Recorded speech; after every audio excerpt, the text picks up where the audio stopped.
Hello everyone, I wish you a very first good morning. This is Samsi from Modern English Classes. Dear student, today we are going to discuss about present tense. यानी कि present tense क्या है, इस पे आज हम discuss करने वाले हैं स्टूडेंट। और प्रेजेंट टेंस की हम सभी जानते हैं कि प्रेजेंट टेंस के चार फॉर्म होते हैं और इसके बारे में मैंने बेसिक पार्ट वाले वीडियो में मैंने इसका जितना भी बेसिक है टेंस का वो सारे बेसिक चीजें मैंने इसमें इंक्लूड किया है। और वो वीडियो अगर आपने नहीं देखा है तो उसको मैंने डिस्क्रिप्शन के नीचे, इस वीडियो के डिस्क्रिप्शन के नीचे लिंक दिया हुआ है, आप वहां जाकर देख सकते हैं स्टूडेंट। तो देखिए यहाँ पे प्रेजेंट टेंस के चार पार्ट्स होते हैं, थोड़ा सा यहाँ पे डिस्कस कर लेते हैं। प्रेजेंट इंडेफिनिट टेंस या सिंपल प्रेजेंट टेंस होता है, दूसरा प्रेजेंट कॉन्टिन्यूअस टेंस होता है, प्रेजेंट परफेक्ट टेंस होता है और प्रेजेंट परफेक्ट कॉन्टिन्यूअस टेंस होता है। ये चार काइंड होते हैं इसके प्रेजेंट टेंस के। तो इसका हम फर्स्ट काइंड पढ़ रहे हैं स्टूडेंट। यहाँ पे देखिए प्रेजेंट इंडेफिनिट टेंस या सिंपल प्रेजेंट टेंस मींस होता है अनिश्चित या सामान्य वर्तमान काल। यानी प्रेजेंट टेंस क्या होता है, यानी कि जो भी वर्क यानी जो भी काम प्रेजेंट टाइम में डन होता है या प्रेजेंट टाइम में किया जाता है वहां प्रेजेंट टेंस होता है। बहुत ही सिंपल है, देखिएगा। अब यहाँ पे एक सवाल ये उठता है कि हम कैसे पता करें कि जो सेंटेंस है, जो हमारे सामने सेंटेंस, ये जो सेंटेंस हमारे सामने दिया गया है वो सेंटेंस प्रेजेंट टेंस का है कि नहीं है या फिर किसी और टेंस का है, ये चीज हम कैसे आइडेंटिफाई करें। तो देखिए स्टूडेंट, मान लीजिए हमारे सामने एक सेंटेंस है, मैं रोज सुबह अखबार पढ़ता हूँ, मान लीजिए, या मैं प्रत्येक सुबह अखबार पढ़ता हूँ, इस तरह का हमारे सामने सेंटेंस है। तो उसके लास्ट में देखिए स्टूडेंट क्या है, ता है, ती है, ते है, ते हो, ता हो, इनमें से कोई एक वर्ड आया होगा। चाहे ता है आया है, मैं रोज सुबह अखबार पढ़ता हूँ, लास्ट में क्या है, ता हूँ, मैं रोज सुबह उठता हूँ, लास्ट में क्या है, ता हूँ, मैं रोज सुबह क्रिकेट खेलता हूँ, क्या है, ता हूँ। यानी कि जितने भी हमारे हैबिट्स हैं और उसके लास्ट में ता है, ती है, ते है आते हैं, वो सारे के सारे प्रेजेंट इंडेफिनिट टेंस में आते हैं। आइडेंटिफाई करने का सबसे मोस्ट तरीका है स्टूडेंट। अब बात करते हैं कि उसको इंग्लिश में कन्वर्ट कैसे करें। यानी जो सेंटेंस है, मैं प्रत्येक सुबह अखबार पढ़ता हूँ, इसको इंग्लिश में कन्वर्ट कैसे करें। तो कन्वर्ट करने से पहले मैं आपको कुछ स्ट्रक्चर्स के बारे में बता देता हूँ। ये स्ट्रक्चर्स है, ये प्रेजेंट इंडेफिनिट टेंस का स्ट्रक्चर है स्टूडेंट। प्रेजेंट इंडेफिनिट टेंस का, ये प्रेजेंट इंडेफिनिट टेंस का स्ट्रक्चर है स्टूडेंट्स। इसी के हिसाब से प्रेजेंट इंडेफिनिट टेंस के जितने भी ये अफर्मेटिव का स्ट्रक्चर है, प्रेजेंट इंडेफिनिट टेंस के अफर्मेटिव का स्ट्रक्चर है, तो इसके अंतर्गत जितने भी सेंटेंसेस आएंगे, इसी स्ट्रक्चर के अकॉर्डिंग हम वो सारे सेंटेंस को इंग्लिश में कन्वर्ट कर सकते हैं, बहुत ही इजीली, बहुत ही आसानी से। देखिए कैसे, पहले हम इसको समझ लेते हैं। यहाँ पे देखिएगा, ये हमने लिखा है सब्जेक्ट और यहाँ है वर्ब। कहने का मतलब ये है कि अगर सब्जेक्ट सिंगुलर है तो वर्ब भी सिंगुलर होगा। इस बात को आप नोट कर लीजिए, अपने कॉपी में नोट डाउन कर लीजिए, नहीं तो आपको आगे बहुत ही प्रॉब्लम होगी। अगर ये चीज आपने स्किप कर दिया तो आपको 100% समझ नहीं आने वाला है। तो स्टूडेंट, इस चीज को आप नोट करिए, फिर आगे बढ़िए। देखिए, सब्जेक्ट अगर सिंगुलर है तो वर्ब भी सिंगुलर होगा, अगर सब्जेक्ट प्लूरल है तो वर्ब भी प्लूरल होगा। अब देखिए कौन सा सब्जेक्ट सिंगुलर होता है और कौन सा सब्जेक्ट प्लूरल होता है, इसके बारे में डिस्कस करने के बाद हम बताएंगे कौन सा वर्ब सिंगुलर है या प्लूरल है। देखिए सबसे पहले हम सब्जेक्ट के बारे में बात करते हैं कि कौन सा सब्जेक्ट प्लूरल होता है। तो स्टूडेंट, आई जो सब्जेक्ट है और बी, आई और बी ये दोनों प्लूरल होते हैं स्टूडेंट। तो इसके साथ वर्ब भी जो आएगा वो क्या आएगा, प्लूरल आएगा। यानी आई और बी ये दोनों सब्जेक्ट प्लूरल है तो वर्ब भी इनके साथ प्लूरल आएगा स्टूडेंट। और अगर यू भी प्लूरल है तो इनके साथ वर्ब भी प्लूरल होगा। यानी जो भी सब्जेक्ट प्लूरल है तो उसके साथ वर्ब भी प्लूरल आएगा, अगर सब्जेक्ट सिंगुलर है तो वर्ब भी सिंगुलर आएगा स्टूडेंट। इस बात का आप ध्यान रखिए। आगे बढ़ते हैं, थर्ड पर्सन यानी ही, सी, इट, एनीवन यानी एनी नेम, यानी कोई भी नाम, जैसे मोहन, सोहन, सीता, गीता, राम, श्याम, कोई भी नाम हो दुनिया का, वो सब सिंगुलर में आता है स्टूडेंट। वो किस में आता है, सिंगुलर में। तो वर्ब भी क्या होगा, सिंगुलर होगा। तो ये था हमारा सब्जेक्ट था, सिंगुलर और प्लूरल का कॉन्सेप्ट था। अब यहाँ पे हम बात कर लेते हैं थोड़ा सा वर्ब की। तो देखिए, मान लीजिए वर्ब यानी होता है क्रिया, यानी जिस भी वर्ड के लास्ट में ना शब्द आए वो वर्ब होता है। इस बात का ध्यान रखना, जिस भी वर्ड के लास्ट में ना शब्द आए वो वर्ब होता है स्टूडेंट, वो क्रिया होता है। देखना, जो सिंगुलर क्रिया होता है, सिंगुलर वर्ब कौन सा होता है और प्लूरल वर्ब कौन सा होता है, इस टेंस में मैं आपको यहाँ पे दिया हुआ हूँ वर्ब। और वर्ब का यहाँ पे मैंने फर्स्ट फॉर्म दिया है और फिफ्थ फॉर्म दिया है। तो फर्स्ट फॉर्म का मतलब प्लूरल हो गया और फिफ्थ फॉर्म का मतलब सिंगुलर हो गया। यानी कहने का मतलब ये है कि मान लीजिए कोई वर्ब है गो मीन्स क्या होता है, जाना। गो मीन्स क्या होता है, जाना। लास्ट में क्या शब्द है, ना, तो ये क्रिया हो गया। तो ये क्या होगा, गो क्या होगा, प्लूरल होगा, यानी प्लूरल सब्जेक्ट के साथ प्लूरल लगाएंगे और इसमें अगर हम ईएस जोड़ेंगे तो क्या हो जाएगा स्टूडेंट, सिंगुलर हो जाएगा। यानी कहने का मतलब ये है कि अगर सब्जेक्ट सिंगुलर है तो वर्ब भी सिंगुलर होगा और सब्जेक्ट प्लूरल है तो वर्ब भी प्लूरल होगा। इस बात का रीड, राइट, गो, यानी ये जितने भी वर्ड है जिसके लास्ट में ना शब्द आता है वो सभी सिंगुलर होते हैं और उसके फर्स्ट फॉर्म प्लूरल होते हैं। उसके फर्स्ट फॉर्म क्या होते हैं, प्लूरल होता है। फर्स्ट फॉर्म प्लूरल होता है और उसका फिफ्थ फॉर्म सिंगुलर होता है स्टूडेंट। तो सिंगुलर सब्जेक्ट के साथ सिंगुलर और प्लूरल सब्जेक्ट के साथ प्लूरल लगाएंगे, बस इतना ही कॉन्सेप्ट है। अब इसके बाद ट्रांसलेट करते हैं स्टूडेंट। देखिए दो चार एग्जांपल को कैसे हम ट्रांसलेट करके, यहाँ पे एक एग्जांपल लिया हुआ है कि मैं प्रत्येक सुबह अखबार पढ़ता हूँ। अब इसमें हमें टेंस आइडेंटिफाई करना है कि टेंस कौन सा है। पहले तो आप ये जानिए कि ये एक अफर्मेटिव सेंटेंस है। किसका, प्रेजेंट इंडेफिनिट टेंस का अफर्मेटिव सेंटेंस है। अगर इसमें न नहीं शब्द आता तो वो निगेटिव होता, लेकिन अभी हम उस पर चर्चा नहीं कर रहे हैं, डिस्कस नहीं कर रहे हैं, अभी हम अफर्मेटिव पढ़ रहे हैं। तो देखिए मैं प्रत्येक सुबह अखबार पढ़ता हूँ। स्टूडेंट पहले तो आप ये जान लो कि जितने भी हमारे हैबिट्स होते हैं वो सभी प्रेजेंट इंडेफिनिट टेंस में आते हैं। जैसे मैं सुबह उठता हूँ, मैं पढ़ता हूँ, मैं खाता हूँ, मैं खेलता हूँ, मैं डांस करता हूँ, यानी जो भी कुछ भी करते हैं वो सभी हैबिट्स में आते हैं और वो सारे हैबिट्स प्रेजेंट इंडेफिनिट टेंस में यूज किए जाते हैं, बनाए जाते हैं। तो यहाँ पे सबसे पहले हमारा आईडी है कि जिस हिंदी वाक्य के अंत में, यानी जिस भी किसी सेंटेंस के लास्ट में, जिस भी किसी सेंटेंस के, ये एक सेंटेंस हो गया, अब इसके लास्ट में जिस भी किसी सेंटेंस के लास्ट में ता है, ती है, ते है, ता हूं, ती हूं, ऐसे वर्ड आए तो वहां पे होता है प्रेजेंट इंडेफिनिट टेंस। क्या होता है स्टूडेंट, प्रेजेंट इंडेफिनिट टेंस। अब उसके बाद इसका स्ट्रक्चर हमें जानने की जरूरत पड़ती है। क्या जानने की जरूरत पड़ती है, स्ट्रक्चर, कि इसका स्ट्रक्चर क्या है। अगर आप स्ट्रक्चर जान लिए तो आप 100% प्रेजेंट इंडेफिनिट टेंस में कहीं भी प्रॉब्लम नहीं होगा आपको, एकदम प्रैक्टिसली आप इसको समझ जाएंगे स्टूडेंट। यहाँ पे ध्यान दीजिए, ये हुआ आपका सब्जेक्ट। सबसे पहले हमें ये जानना है कि इस सेंटेंस में सब्जेक्ट क्या है।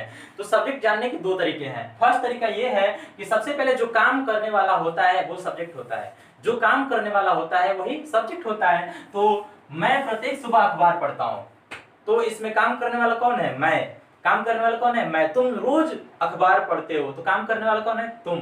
तो इस तरह के सब्जेक्ट जब वो आते हैं तो वो क्या हो जाता है, सब्जेक्ट होता है। दूसरा तरीका ये है कि अगर आपको सब्जेक्ट नहीं पता चल रहा है तो आप कौन, क्या और किसने, कौन, क्या और किसने सब वर्ड लगा के क्वेश्चन पूछिए, वर्ड लगा के क्वेश्चन पूछिए। लेकिन जैसे कौन प्रत्येक सुबह अखबार पढ़ता है, तो आंसर में जो भी मिलेगा वो होगा सब्जेक्ट। कौन प्रत्येक सुबह अखबार पढ़ता है, किसने, उसको गाली दिया, तुमने। यानी जो भी हमें लास्ट में, यानी कि जो भी हमें रिस्पांस मिलता है वही क्या होता है, सब्जेक्ट होता है।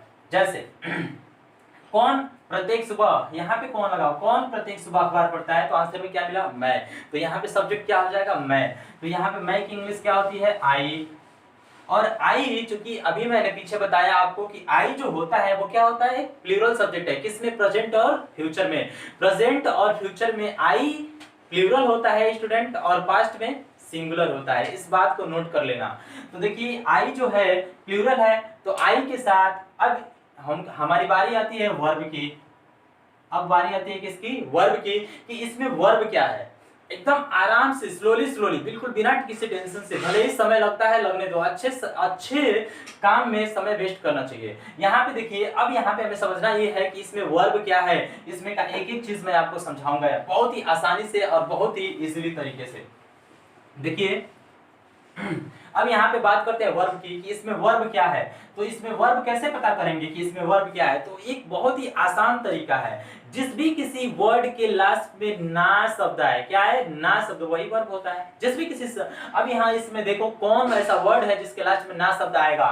देखिए मैं प्रत्येक सुबह अखबार पढ़ता हूँ, तो यहाँ पे देखिए पढ़ना शब्द एक ऐसा शब्द है, पढ़ना एक क्रिया यहाँ पे है, क्या है, क्रिया है, यानी यही एक वर्ब है जिसके वर्ड में जिसके लास्ट में ना शब्द आ रहा है। जैसे पढ़ना, लिखना, घूमना, ना शब्द आता है तो वही वर्ब हो जाता है, वही क्रिया हो जाता है। तो इसकी इंग्लिश क्या होती है स्टूडेंट, रीड। क्या होती है, रीड। अब यहाँ पे सवाल उठता है वर्ब का फर्स्ट फॉर्म या फिफ्थ फॉर्म।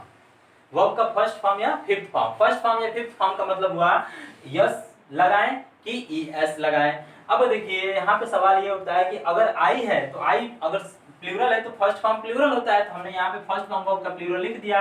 इसके साथ अगर इसमें ईएस लगाया या यस लगाया तो स्टूडेंट वो सिंगुलर होगा, तो सब्जेक्ट के अकॉर्डिंग सेंटेंस रॉन्ग होगा आपका।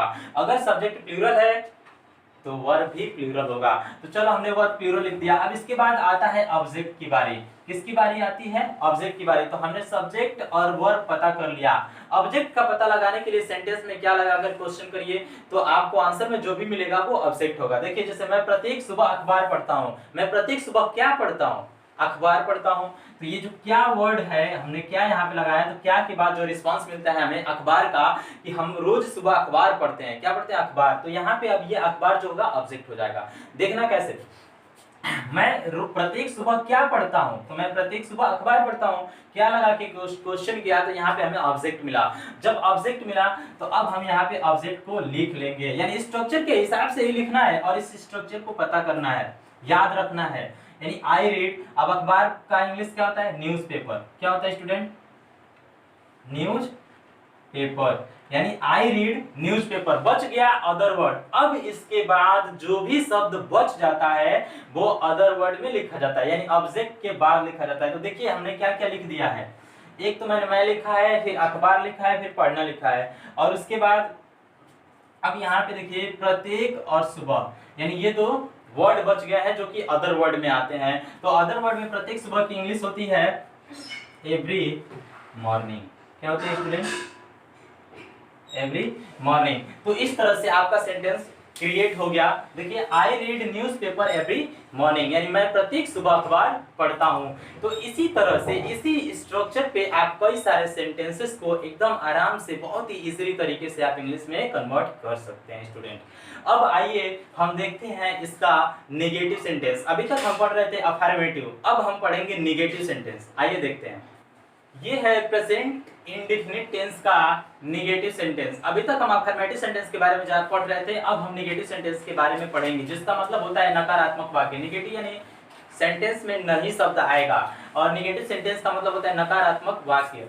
अब इसको ऐसे सेंटेंस को इंग्लिश में ट्रांसलेट करने के लिए या कन्वर्ट करने के लिए सबसे पहले आपको इसका स्ट्रक्चर जानना होगा कि इसका स्ट्रक्चर क्या है। नेगेटिव का भी अपना एक स्ट्रक्चर होता है स्टूडेंट। क्या होता है स्ट्रक्चर? है सब्जेक्ट प्लस डू या does plus not plus verb का first form plus subject plus other word. इसी स्ट्रक्चर पे हमें किसी भी सेंटेंस को फिट करना है। प्रेजेंट इंडेफिनिट टेंस के नेगेटिव का कोई भी सेंटेंस हो, प्रेजेंट इंडेफिनिट टेंस के नेगेटिव का कोई भी सेंटेंस हो, उसको हम इसी स्ट्रक्चर पे फिट करेंगे तो एकदम आराम से वो सही और करेक्टली वो ट्रांसलेट होगा। तो यहाँ पे देखिए स्टूडेंट, हम सबसे पहले इस स्ट्रक्चर को समझ लेते हैं। सब्जेक्ट आपको पता है, मैंने बताया। अब इसके बाद डू या डज में क्या डिफरेंस है, तो देखिएगा डू वर्ब का फर्स्ट फॉर्म है और डज वर्ब का फिफ्थ फॉर्म है। तो जब भी सिंगुलर वर्ब आएगा, सब्जेक्ट आएगा, तो वर्ब जो होगा वो क्या होगा? सिंगुलर होगा। और ये जो डू है ये प्लूरल है, तो इसके साथ सब्जेक्ट हमेशा प्लूरल आएगा। अब इसके बाद नॉट का हम यूज करेंगे अगर सेंटेंस में नहीं शब्द आया है तो। उसके बाद वर्ब का फर्स्ट फॉर्म लिखेंगे जो भी सेंटेंस में क्रिया हो। उसके बाद हम देखो अब ऑब्जेक्ट लिखेंगे जो भी इसमें ऑब्जेक्ट है, उसके बाद हम अदर वर्ड का यूज करेंगे। तो अब यहाँ पे स्टूडेंट ध्यान दीजिए कि आपके सामने एक सेंटेंस है कि तुम लोग वहां नहीं जाते हो। देखना, सबसे पहले इस सेंटेंस को पढ़ो, तुम लोग वहां नहीं जाते हो। तो सबसे पहले इस टेंस को आइडेंटिफाई करो कि कौन सा टेंस है। तो कौन सा टेंस है? लास्ट में क्या है? ता है, ती है, ते है। तो अब आराम से पता चला कि प्रेजेंट इंडेफिनिट टेंस है, लेकिन इसमें नहीं शब्द आया है तो प्रेजेंट इंडेफिनिट टेंस का नेगेटिव सेंटेंस है। और प्रेजेंट इंडेफिनिट टेंस का नेगेटिव का स्ट्रक्चर ये होता है स्टूडेंट। इसी स्ट्रक्चर के अकॉर्डिंग हम इस सेंटेंस को कंप्लीट कर लेंगे। देखिएगा कैसे, यहाँ पे सब्जेक्ट होगा, यहाँ पे सब्जेक्ट क्या होगा? तुम लोग। और तुम लोग की इंग्लिश क्या होती है स्टूडेंट्स? यू। अब इसके बाद से यू के साथ डू या डज क्या लगेगा? यू के साथ डू लगेगा, क्योंकि प्लूरल सब्जेक्ट के साथ प्लूरल वर्ब लगाते हैं और सिंगुलर सब्जेक्ट के साथ सिंगुलर वर्ब लगाते हैं। तो सिंगुलर डज है और प्लूरल डू है, और यू प्लूरल सब्जेक्ट है तो यू के साथ हम क्या लगाएंगे? डू। और डू के बाद कुछ सोचना समझना नहीं है, आंख बंद करके यहाँ पे नॉट लगा देना है, तो यू डू नॉट। अब इसके बाद से हम यहाँ पे वर्ब का पता करते हैं कि इसमें हम तुम लोग और नहीं का हमने लिख दिया। अब यहाँ पे वर्ब का हम पता करेंगे कि इसमें वर्ब क्या है स्टूडेंट। तो इसमें वर्ब क्या है? जिस भी वर्ड के लास्ट में ना शब्द आए वो वर्ब होता है। तो इसमें कौन सा ऐसा वर्ड है जिसके लास्ट में ना शब्द आया है? तो जाना ऐसा शब्द है जिसके लास्ट में क्या आया है? ना शब्द। तो जाना को जाना, तो जाना की इंग्लिश क्या आती है? गो। और यहाँ पे वर्ब का क्या लगाना है? First form. तो वर्ब का फर्स्ट फॉर्म क्या होगा यहाँ पे? गो। तो यू डू नॉट गो। अब कहाँ नहीं जाते हैं? तो वहां नहीं जाते हैं। कहाँ नहीं जाते हैं? वहां। अब यहाँ पे क्या बचा? वहां, यानी ऑब्जेक्ट यहाँ पे क्या होगा? वहां। और वहां की इंग्लिश क्या होती है? देयर। क्या होती है स्टूडेंट? देयर। यानी you do not go there. अब ये बच गया अदर वर्ड, तो इसमें कोई ऐसा अदर वर्ड है नहीं क्योंकि हमने सारा तो लिख ही दिया है।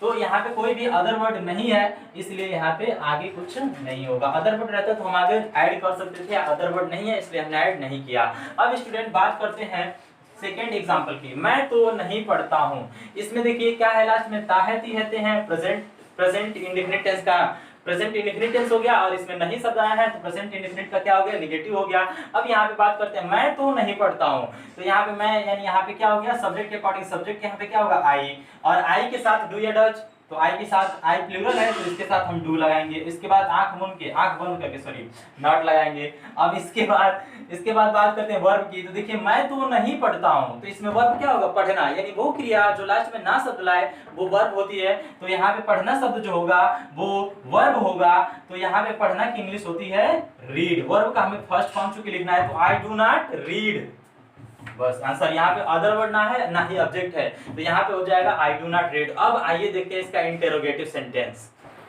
प्रेजेंट इंडेफिनिट टेंस का ये इंटेरोगेटिव सेंटेंस है, और इंटेरोगेटिव सेंटेंस का स्ट्रक्चर होता है स्टूडेंट डू या डज, सब्जेक्ट वर्ब का first form, object plus other word. ये इंटेरोगेटिव सेंटेंस का स्ट्रक्चर है। इसको आप इसी के बेस पे जितने भी इंटेरोगेटिव के जितने भी सेंटेंसेस होंगे उनका आप ट्रांसलेट इसी के अकॉर्डिंग पे या इसी के बेस आप करेंगे। देखिएगा यहाँ पे डूडज है, यहाँ पे सब्जेक्ट है, इसमें कुछ बताने की जरूरत नहीं है आपको, ये सारी चीजें मैं पीछे बता चुका हूँ उसमें निगेटिव और अफर्मेटिव में। तो यहाँ पे सीधा हम लोग एग्जाम्पल पे आते हैं। क्या तुम लोग बाजार जाते हो, क्या तुम लोग बाजार जाते हो, तो यहाँ पे सबसे पहले क्या की इंग्लिश हम सब्जेक्ट के अकॉर्डिंग, किसके अकॉर्डिंग स्टूडेंट, सब्जेक्ट के अकॉर्डिंग हम इसमें क्या की इंग्लिश लिखेंगे। क्या आया है तुम लोग, और तुम लोगों का सब्जेक्ट क्या होता है, यू। क्या होता है स्टूडेंट, यू, और यू के साथ डू या डज। क्या लगता है, क्योंकि यू यहाँ पे प्लूरल है तो वर्ब भी क्या होगा, प्लूरल होगा, तो यहाँ पे हो जाएगा डू यू। अब यहाँ पे वर्ब का हम पता करेंगे, किसका पता करेंगे, वर्ब का, और इसमें वर्ब क्या होगा, फर्स्ट फॉर्म। तो डू यू, जाना क्या होगा, वर्ब होगा, जिस भी क्रिया के लास्ट में ना शब्द आए वो वर्ब होता है। तो डू यू गो, अब गो के साथ चूंकि जाने में एक्शन होता है तो वहां पे हम टू का यूज कर देते हैं स्टूडेंट। हम बताएंगे इसके भी बारे में, वीडियो बना देंगे। Do you go to, do you go to, अब कहाँ जाते हैं स्टूडेंट, मार्केट, तो क्या होगा, मार्केट, यानी do you go to market, यानी हमने ऑब्जेक्ट तक हम पहुंच गए, यानी do does subject verb object. Other word चूंकि इसमें नहीं है तो हमने अदर वर्ड नहीं लिखा है। अगला है क्या प्रधानमंत्री भी बाजार जाते हैं, तो इसको भी बहुत ही आसानी से आप वो कर सकते हो, ट्रांसलेट कर सकते हो, क्योंकि यहाँ पे प्रधानमंत्री क्या है, prime minister, the prime minister, यानी द प्राइम मिनिस्टर। अब ये जो द प्राइम मिनिस्टर है ये कौन सा सब्जेक्ट है, सिंगुलर या प्लूरल, तो प्राइम मिनिस्टर एक पर्सन होता है, सिंगुलर होता है, इसलिए इसके साथ हम डज का यूज करेंगे। तो यहाँ पे होगा डज द प्राइम मिनिस्टर। अब देखो यहाँ पे वर्ब क्या होगा, अब इसमें ये हो गया आपका डज, इसके बाद हमने डज लिखा, फिर सब्जेक्ट भी हो गया, सब्जेक्ट के बाद वर्ब का पता लगाना है, तो इसमें वर्ब क्या होगा, क्या प्रधानमंत्री भी बाजार जाते हैं, तो वर्ब क्या होगा, जाना, क्या होगा, जाना। तो डज द प्राइम मिनिस्टर गो, और गो के साथ टू, यानी जाना है तो एक्शन हो रहा है ना, तो गति होती है तो हम टू का यूज करते हैं। तो does the prime minister go to, कहाँ जाते हैं स्टूडेंट, मार्केट, मार्केट, और यहाँ पे भी की इंग्लिश आप आल्सो लिख दो। तो यहाँ पे हो गया डज द प्राइम मिनिस्टर, भी चूंकि अदर वर्ड में आ जाएगा इसलिए यहाँ पे हम इसके बाहर ही लिखेंगे, यानी कि किसके बाहर, ऑब्जेक्ट के बाद। तो does the prime minister go to market also. अब इसके बाद बात करते हैं इंटेरोगेटिव नेगेटिव के स्टूडेंट। तो इसमें ज्यादा कुछ नहीं है, बस हमें सब्जेक्ट के बाद नॉट लगा देना है। क्या करना है, नॉट लगा देना है। इंटेरोगेटिव नेगेटिव में अगर यहाँ पे हम नेगेटिव जोड़ देते हैं स्टूडेंट, नेगेटिव, तो इसमें प्रश्नवाचक और नकारात्मक दोनों आता है। तो इसमें क्या होता है कि हम सब्जेक्ट के बाद नॉट लगा देते हैं। क्या लगा देते हैं, सब्जेक्ट के बाद हम यहाँ पे नॉट लगा देंगे। तो देखो do does subject not verb का फर्स्ट फॉर्म ऑब्जेक्ट और अदर वर्ड। तो जैसे क्या तुम लोग बाजार नहीं जाते हो, यहाँ पे हमने नहीं वर्ड लगा दिया, नहीं जाते हो। तो अब देखिए क्या तुम लोग बाजार नहीं जाते हो, तो ये इंटेरोगेटिव नेगेटिव हो गया। क्यों, क्योंकि इंटेरोगेटिव क्या आया वर्ब के फर्स्ट में और उसके बाद यहाँ पे नहीं शब्द आया, तो क्या और नहीं दोनों आ गया। तो do you go to market नहीं होगा स्टूडेंट, यहाँ पे क्या होगा, सब्जेक्ट के बाद नॉट आ जाएगा। क्या आ जाएगा, do you not go to market. इसी तरह से क्या प्रधानमंत्री भी बाजार नहीं जाते हैं, यहाँ पे हमने अगर नहीं शब्द जोड़ दिया तो इसमें क्या होगा, डज द प्राइम मिनिस्टर, यानी सब्जेक्ट के तुरंत बाद क्या आएगा, नॉट आएगा, यानी does the prime minister not go to market. तो ये था हमारा इंटेरोगेटिव नेगेटिव सेंटेंस, इसी बेस पे होता है स्टूडेंट्स। अब हम बात करते हैं थोड़ा सा WH टाइप क्वेश्चंस की। WH टाइप फैमिली वाले भी हम देख लेते हैं, उस पर भी डिस्कस कर लेते हैं। बात करते हैं WH टाइप फैमिली की। WH टाइप फैमिली का मतलब होता है जैसे कोई भी वर्ड W और X से स्टार्ट होता है तो उसे हम WH टाइप फैमिली कहते हैं, और जितने भी W और X से स्टार्ट होने वाले वर्ड्स हैं उनको WH टाइप फैमिली में रखा जाता है, यही होता है। अब बात करते हैं कि इसको इंग्लिश में ट्रांसलेट कैसे करें। तो उसका सबसे फर्स्ट एंड फॉरमोस्ट इसका स्ट्रक्चर आपको जानना होगा कि इसका स्ट्रक्चर क्या है। तो ये है प्रेजेंट टेंस का, यानी प्रेजेंट इंडेफिनिट टेंस का हम बता रहे हैं आपको। देखिए, how many, how much. How many का मतलब होता है जिसे हम काउंट कर सकते हैं। हाउ मेनी का यूज हम वहां करते हैं जिसे हम काउंट कर सकते हैं, और हाउ मच का यूज जिसे हम काउंट नहीं करते हैं। मतलब ये हुआ, इसे हम काउंटेबल नाउन के साथ यूज करते हैं और इसे अनकाउंटेबल नाउन के साथ। विच यानी किस, और हु यानी किसका, किसकी होता है स्टूडेंट। और नाउन, इसके बाद डू या डज आएगा, उसके बाद सब्जेक्ट आएगा, उसके बाद वर्ब का फर्स्ट फॉर्म आएगा, और उसके बाद ऑब्जेक्ट आएगा, और उसके बाद अदर वर्ड आएगा स्टूडेंट। अब देखिए इसको कैसे कन्वर्ट करते हैं, थोड़ा सा समझ लीजिए। जैसे कितने तारे आकाश में चमकते हैं, तो देखिए ये तो जैसे कितना कितनी की ये पूरा इंग्लिश है, यहाँ से ये जो यहाँ तक है ये कितना कितनी है। अगर ये किस किसको है तो इसमें किस किसको तो आया नहीं है, तो इसको हम छोड़ देंगे, कितना और कितनी को लेके चलेंगे। तो कितना, और यहाँ पे देखिए क्या दिखा रहा है कि कितने तारे, कितना और कितनी के ठीक बाद नाउन आता है स्टूडेंट। कितना और कितनी के ठीक बाद क्या आता है, नाउन। तो कितना और कितनी, यहाँ पे कितना शब्द है, इसके बाद क्या है, नाउन आया स्टूडेंट। तो नाउन के अकॉर्डिंग हम यहाँ पे कितना का अंग्रेजी पुट करेंगे, तो कितना का इंग्लिश क्या होगा। यहाँ पे हम चूंकि स्टार्स को गिन सकते हैं, 1 2 3 काउंट कर सकते हैं। पता है कि स्टार्स को काउंट करना इम्पॉसिबल है, लेकिन हम उसे 1 2 3 के फॉर्म में काउंट कर सकते हैं। 1 2 3 4 इस तरह का काउंट कर सकते हैं, इसलिए हम यहाँ पे हाउ मेनी का यूज करेंगे। तो स्टूडेंट यहाँ पे हम लिखेंगे हाउ मेनी, हाउ मेनी। अब तारे यानी नाउन है, तो हाउ कितना कितनी के ठीक बाद नाउन आता है स्टूडेंट। जो भी वर्ड होता है कितना कितनी के बाद वो नाउन होता है। तो यहाँ पे जो तारे हैं वो नाउन हो जाएगा। तो तारे का इंग्लिश क्या होता है, स्टार्स। क्या होगा स्टूडेंट्स, स्टार्स, यानी हाउ मेनी स्टार्स। अब इसके बाद बात करते हैं डू या डज की। तो यहाँ पे देखिए नाउन, नाउन क्या है, यहाँ पे नाउन क्या है स्टूडेंट, यहाँ पे जो नाउन है यानी कि ये अब वो है प्लूरल है ना, तो यहाँ पे क्या लगाएंगे, डू लगाएंगे। तो how many star to shine in the sky, shine in the sky यानी आकाश में उड़ते हैं, सॉरी चमकते हैं, यानी how many stars to shine in the sky. इसी तरह से बिल्ली कितना दूध पीती है, यहाँ पे थोड़ा सा आप ध्यान दीजिए। बिल्ली की बात करें तो बिल्ली यहाँ पे सब्जेक्ट हो गया, सब्जेक्ट हो गया। अब कितना, यहाँ पे हाउ मेनी या हाउ मच। मिल्क को अगर हम काउंट करेंगे तो हाउ मच, हाउ मेनी का यूज करेंगे। अगर काउंट नहीं कर सकते तो हम हाउ मेनी का यूज करेंगे स्टूडेंट। तो देखिए यहाँ पे सबसे पहले बिल्ली, तो सेंटेंस में सबसे पहले हम कितना और कितनी की इंग्लिश लिखते हैं। तो कितना और कितनी की इंग्लिश यहाँ पे दूध क्या है, यानी नाउन के अकॉर्डिंग लिखेंगे, क्योंकि कितना और कितनी के ठीक बाद जो वर्ड आता है वो नाउन होता है। कितना और कितनी के ठीक बाद जो वर्ड आता है वो नाउन होता है स्टूडेंट। इसलिए अब यहाँ पे जो ये नाउन है इसके अकॉर्डिंग हम कितना और कितने की इंग्लिश पहले लिखेंगे। तो देखिए कितना का इंग्लिश यहाँ पे क्या होगा स्टूडेंट, यहाँ पे हम चूंकि दूध को काउंट नहीं कर सकते हैं इसलिए हम यहाँ पे हाउ मच लिखेंगे। हाउ मच, इसके बाद दूध, दूध की इंग्लिश क्या होती है, हाउ मच मिल्क। यहाँ पे नाउन हो गया। अब देखो यहाँ पे नाउन तक हो गया। अब इसके बाद बात करते हैं डू या डज की। तो यहाँ पे बिल्ली सिंगुलर है इसलिए यहाँ पे हम डू का यूज करेंगे, इसका यूज करेंगे डज की, सॉरी डज का यूज करेंगे। तो यहाँ पे हो जाएगा हाउ मच मिल्क डज। इसके बाद बात करते हैं सब्जेक्ट की। तो हमने चूंकि सब्जेक्ट यहाँ पे लिखा है, सब्जेक्ट यहाँ पे क्या होगा स्टूडेंट, कैट, बिल्ली। अब देखिए सब्जेक्ट के बाद वर्ब का फर्स्ट फॉर्म है, तो इसमें कौन सा ऐसा वर्ड है जिसके लास्ट में ना शब्द है, पीना।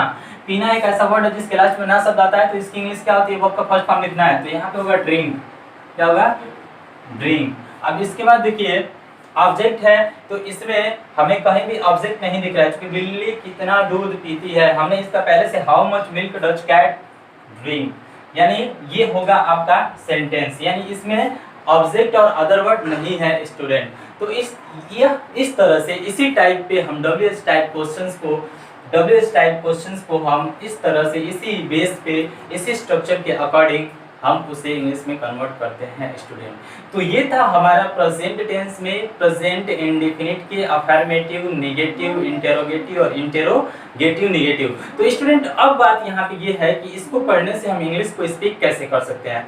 तो देखिए हमने तो आपको एक एक एग्जाम्पल देके समझाया है, लेकिन जब आप इसे पढ़ोगे तो आप अफर्मेटिव पे 5 एग्जाम्पल, नेगेटिव पे 5 एग्जाम्पल, इंटेरोगेटिव पे 5 और इंटेरोगेटिव नेगेटिव पे 5 एग्जाम्पल और WH टाइप पे भी 5 एग्जाम्पल्स आपको लिख के बोलना है।